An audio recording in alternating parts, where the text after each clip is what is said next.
Hello chemists, and welcome to our lab on density determination. Density is a really important property of matter and can be used to identify substances. In this lab, we're going to look at measuring the density of regularly and irregularly shaped objects. In addition, we're also going to look at the density of pure liquids and solutions. Important background information about density is measured as a mass per unit of volume, and that can be measured for solids in gram per centimeter cubed or for liquids in grams per milliliter.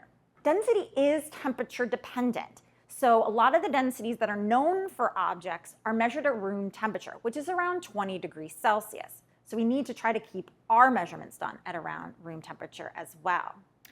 Density can help us in identifying a substance if we know their density. Density determination is a mass per unit of volume. So the formula is density equals mass over volume, or as some people remember it, DMV. Density is mass over volume. Mass will always be measured on our balance, so we'll get our masses in grams. The volume will vary. The volume can either be in milliliters for a liquid volume, or we can get the centimeters cubed of the object if it's a solid. Volume can be measured either directly or by water displacement, or which we call an indirect measurement. One of the things we're going to look at is comparing our measured values of density to known values, also known as theoretical values, to see how accurate they are. And the way we're going to measure this is called a percent error. It's always measured as an absolute value. So we want to keep those percent errors around 2% or lower. And how we do that is a nice little formula where we take our measured value minus our theoretical value, or vice versa, since that's going to be an absolute value. And we're going to put that over the actual or theoretical value times 100. We're going to hope to keep that error around 2% or lower. Volume determination can be done geometrically if you have a regular shaped object. So for example, for a rectangular object, you can do length times width times height, like back in high school. Or for a cylindrical object, you have your pi r squared, r being the radius, times the height. Or my favorite, the cube, it's just side times side times side, since they're all the same, and that will get you your object's cubic volume. So we've got a couple of experiments where we specifically need to be worried about our glove protocols. And those experiments are the solution concentration, the titration standardization, and the titration for the vinegar concentration. So when we talk about those experiments, it's absolutely necessary that we wear gloves for the entire experiments. For the other experiments, gloves are recommended. They're not necessarily necessary. It's never that we don't want you to wear them, but you don't have to wear them for the other experiments. For these, it's necessary. So I want to show you how to properly put on a pair of gloves, how to take them off, and then talk about what are proper protocols for using those gloves in those experiments. So let's talk about how we put those gloves on. So we're going to take gloves out of this container. Here's one, here's two. I'm going to set those down. We're going to make sure that we put them on appropriately. So we want to make sure that we get our thumbs into the thumb spots on our gloves. So that's one. I want to get that over my watch because I want to make sure I don't kill my watch while I'm wearing it. And then I have my second one. If I can get this thing sorted out because they're all shoved in there. Not necessarily easy to put on. Some people take their rings off before they do this. It depends on how big your rings are. I have ones that are tiny so I don't break through my gloves. That was a decision we made. But these are how I put them on. Putting them on is the easy part. Okay? Taking them off is not the easy part. When I'm in the lab and I'm working with these gloves, everything is fine. If I have to leave the lab for whatever reason, I need to go to the bathroom, I need to take a phone call, I need to eat something, I need to do something outside of the lab, including taking a drink, then I need to take these gloves off. So if I'm going to take these gloves off, I can take the first one off fairly easily, right? Fairly simple. But when I go to take the second one off, I want to hook my fingers inside of it, grab a hold of the inside, and then pull it off like that so that I'm holding the inside when I'm dealing with it, not the contaminated outside part of the glove. And then I take those off. I'm then going to wash my hands to make sure that I get anything off of my hands that shouldn't be there, because sometimes we accidentally get chemicals inside, okay? And then I'm going to go do whatever I need to do. When I come back to the lab, I'm going to go to the front bench. I'm going to wash my hands again, just because I'm paranoid. And then I'm going to put on another pair of gloves. And I'll do that before I handle anything in the normal part of the lab. Okay, because chemicals can be just about anywhere. So we want to make sure that we're dealing with clean hands before we put them back into those gloves. Now, things that we need to make sure that we're dealing with when we talk about these experiments. We put those gloves on before we handle anything, because you may not be the first lab for that week. So the things that we're dealing with may not be as clean as we want them to be. So we want to make sure that we're dealing with, everything in gloves. So make sure we've got those dealt with the gloves on. Anything that we deal with in the lab needs to be done that way. Anytime anybody is working with anything, doesn't matter if it's chemical or not, for those labs, we need to be wearing those gloves. Okay? So I think that's everything I need to talk about with the gloves. So thanks, guys. I appreciate it. All right, so we're going to be getting our equipment for our density experiments today, and there's only a couple of things that I want to show you. Some of this is from the kit, some of this is not. So there's only a couple of things outside of the kit that you will need. And really, outside of the kit, we need a couple of these volumetric flasks. So there's a couple of these 10 milliliter volumetric flasks that you guys are going to need to get. You'll probably need 5 of these to make the measurements on the density of those solutions. So you'll need to make measurements of 10 milliliters of each of those solutions, and then drop those out so that you can make the actual weight measurements of those. So you'll need to make sure that you have 5 of these to be able to do that. So these are the 10 mils that you'll need. So we'll put those over here. Now these other 2 pieces are actually in the kit, but I need to make sure that I show you how to use them and how to make sure how to operate these calipers so that you can make the measurements on length, width, and height for this piece of solid metal that we're working with for the dimensions on this particular one. So this is a set of calipers, and these wonderful calipers we're going to be working with. These are awesome pieces of equipment, but they're kind of complicated to use. So the easiest thing for me to do is to open this particular thing up, and I want to make sure that this is open enough so that I can get this piece of metal into it. I'm going to put this back down on the bench for a little bit so I can put this piece of metal into it. Slide this back far enough so that it can get in there. And I want to close this up so that I can pick up that piece of metal while it's in there. And I want this as close to this as I can get it so that I can pick that up. So I should be able to get this picked up so it's actually supported in there. So that's my goal, is to make sure that this is well supported. Now I'm actually going to be making the measurement on this little tiny line that's right here. And if I'm making it down here on this line down here, it'll be this line right here. If I'm making it up here on this line up here, this is the inches, this is the centimeters, then I'll be making it with the line right here. Okay, so depending on which one I'm using, I'll be looking at those. Now, understand that I'm looking at this line right here. This is the 2 inches, and so I'm before that 2 inches, and of course this is going to be then 1.95. I'm right exactly on that line, 1.95, and since I'm exactly lined up with that, I would call that 1.950. So since I'm exactly on it, I have to indicate that I'm exactly on it, so that's 1.950. If I'm looking at this line down here, I'm just before that 5 centimeter line. So because I'm looking at just before that 5 centimeter line, but past that, 4.9-ish line, and I'm closer to that 5, so I would call that 4.98. That's my estimation of where I'm at for that. And again, I have to make that estimation because I'm between the 2 of them. So 4.98 is where I would make that call. So that's how I would read that particular line. Okay? So I think that's everything you guys are going to need for this particular density experiment. So that's how we use our calipers. That's our piece of glassware that we need for that particular experiment. That should be everything you need for that density. So thanks, guys. Appreciate it. So we're going to be talking about data collection and potential errors, and we're going to be talking about this in general. It's going to apply to all of our labs, so this is going to be the same conversation you're going to hear for every lab, but I need you to pay attention to the same things and learn to apply them for each of the experiments. When we talk about data collection, there are certain pieces of data that you're going to be asked to collect. Depending on which lab it is, that's going to determine which pieces of data you're going to be asked to collect. It's not going to be the same every time. Sometimes we're going to ask you to collect one piece of data one time. And that's because we're interested in making one observation about that piece of data. Okay, so it's just one piece of information that we're going to collect that one time. That's typically a qualitative observation that we're looking to make, so just information without a lot of specifics about it. Okay. On the other hand, we may want to take that piece of data twice to see if it's reproducible. Okay. So typically, if we're going to do that, it's going to be a numeric piece of data, and we're going to be very specific about how we take that piece of information. Now, we either take it once, twice, or many times.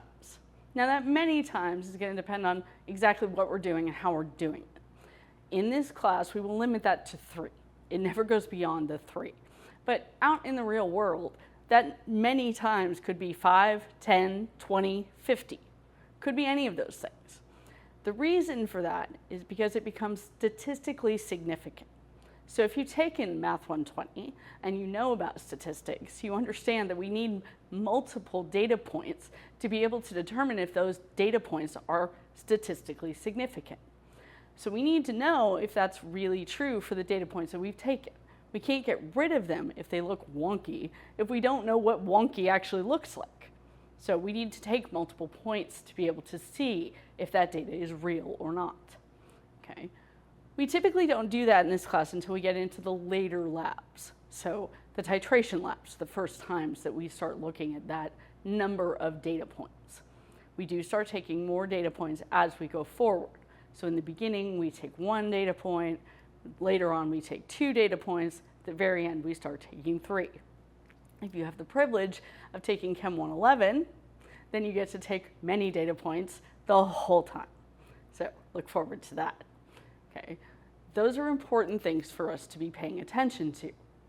The other thing that you need to be thinking about is what kind of data are you taking?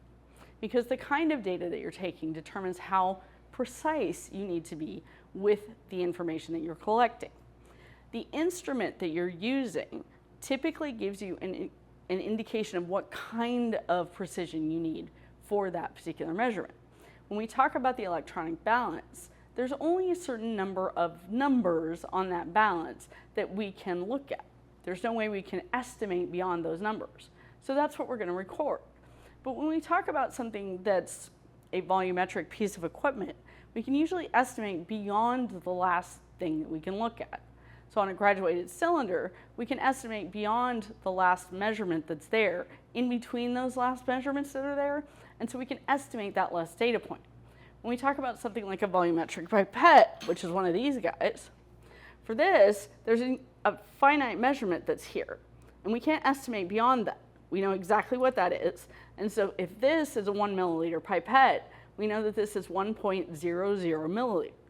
That's the precision that we know for that particular instrument. So the type of instrument that we're dealing with will tell us what kind of precision we have for that number. It's important that you pay attention to that and record exactly what it is. You will see that when we're in ALEKS, it will be very specific about that. So if you don't have the right number of numbers, that's going to be a problem. We need to know how many numbers it is, because that determines our number of significant digits, which then determines how significant those calculations are going to be, which then determines how significant our answers are going to be. So this becomes something that we have to carry through all the calculations that we do. That's important. Okay. So that's all of the data that we collect, how we have to be careful with the numbers that we're collecting, and the type of information that we're looking at. Now, every piece of data that I collect has to have a unit. If I see numbers that don't have units, most of us will flip out about that. Okay? Units have to be there. Is it a gram? Is it a milliliter? Is it a kilogram? Those are important. We have many times that scientific numbers are recorded in the US and then sent to the UK, and assumptions are made about what units those were, and then an assumption is made when they go to the UK, they do something with it, they make some kind of conversion about it because an assumption was made, and then they do some conversion to it before they send it back to the US, and then the US gets those numbers back, still without units, they do some other conversion to it, and then some $2 billion mistake happens. Welcome to the Hubble telescope. Okay? These things happen, and this is a really big deal. If you've made it been part of one of those calculations where a $2 billion mistake has happened, that's the kind of thing that gets you fired. So a simple putting the unit at the top of the column of numbers is a really big deal. So recording your units at the top of a column or with that number becomes very important. It's a habit you should be building now. So the numbers that you're recording should have those units, okay? So make sure you're doing that with your lab materials. Make sure that you're doing that on your tests. If they're not on your tests, that's a problem too. Okay? So those are the data that we're collecting, the number of significant figures that we have to have, the type of data that we're collecting, i.e. the units that they are. And then we need to talk about potential errors. Everything that I measure has a potential error that can go with it. So if I'm using one of these volumetric pipettes and I'm not particularly skilled at doing so, there are errors in the way that I may be doing that. It may be too high, it may be too low. There are inherent errors in that particular measurement. If I'm particularly precise in how I do it, then I don't have to worry about those errors. But if I'm not precise, I need to be honest about that, okay? That's something that I need to record when I'm doing my data collection. So if I say to myself, okay, I wasn't paying that much attention, it might have slipped down below where it should have been, I need to write that down because that's a potential error. That can affect a lot of the things that happen after that. Because if my volume was too small, then the concentration that I'm going to end up with is going to be too high because my mass is going to be in a smaller volume, which means a larger concentration, which therefore is going to affect all of the information that I'm collecting off of that concentration. These are implications that I have to be able to think about. Okay? So anything that you do may have implications down the road. So you have to think about what you did. If you took a mass on the balance, we always talk about it doesn't need to be exact. It absolutely does not. You do not need to spend a ton of time getting the exact number that we've asked you to get. Don't. It's a waste of time. But you need to record exactly what it was, okay? And if you do what some students do, and you don't bring your paperwork with you and write down that number when you're at the balance, and you walk away and then record the wrong number, then that's a problem, because you don't know if it's too high or too low. So one of the things that you need to be aware of is that when you go to that balance, you should be taking your paperwork with you to record that number at the balance.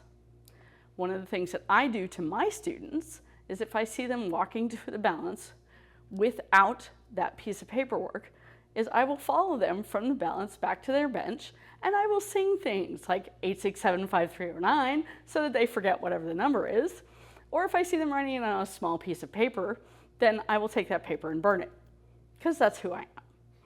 These are things that you really should not be doing. They're bad habits that you cannot afford, okay? Violations like that in terms of, federal regulations are $10,000 per incident per day violations.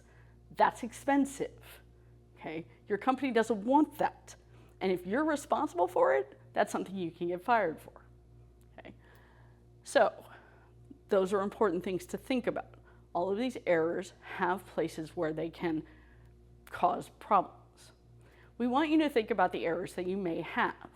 When we ask you about errors, an answer that is completely unacceptable is human error. What the heck does that mean? What errors did you make? What could you have done? I may have made mistakes in measuring.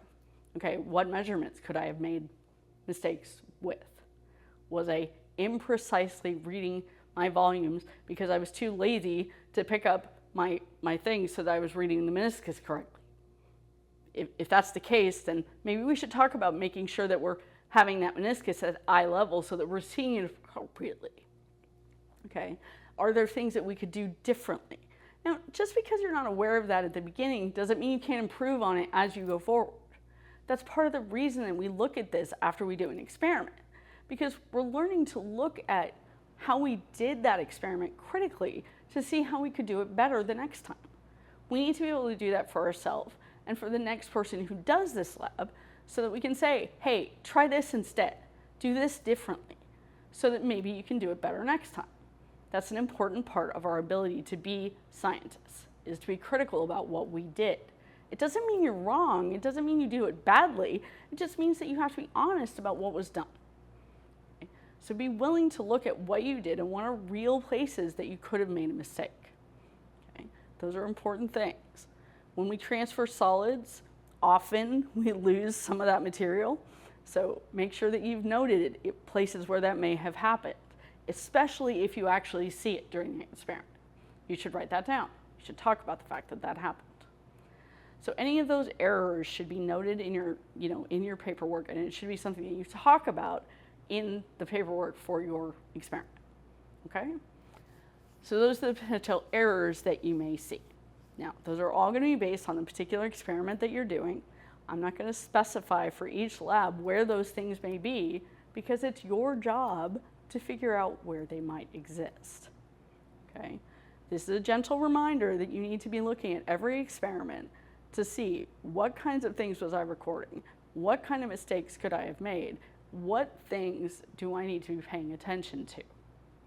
So that's my spiel about data collection, units, errors that you might have made, and how those errors could implicate the data that you're looking at. So hopefully that will help you with some of those things and get you on the right track. Thanks, guys.